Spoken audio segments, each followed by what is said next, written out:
bura gələn heç vaxt dələduzluqla qarşılaşmayacaq fikirlərini niyə öndə tutmalıdır? Okay, mən belə düşünürəm ki, ümumiyyətlə mən 7 ildir bu sahədəyəm və çox şeylərə rastlaşmışam. Azərbaycanda 500-ə yaxın xarici təhsil şirkəti var, bu məlum statistika.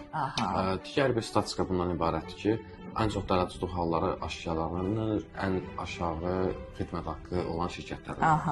Onlar daha çox xidmət haqqı ilə şirkəyə çəkirlər valideyni. Valideyn də düşünür ki, mən burada udum, bu şirkətin xidmət haqqısı digərlərinə baxana biraz aşağıdır. Orada 300-500 manat aralığında oynamaq biraz valideynə belə deyim, yaxşı təsir bağışlayır ilk baxışda. Amma daha sonra bu, belə deyim, yeni yaranan şirkətlərdə daha çox görsənən halda hansı ki, şirkətin maddi sıxıntıları olduqda bu yola gedə bilir. Daha sonra isə prosesi sona çatdıra bilmir və s. Mən düşünürəm ki, bu sektorda daha çox insanlar işləsinlər, bu sektorda daha çox təcrübəsi olan şirkətlərin və təcrübəsi olan insanlarla və bu yolu keçmiş insanlarla.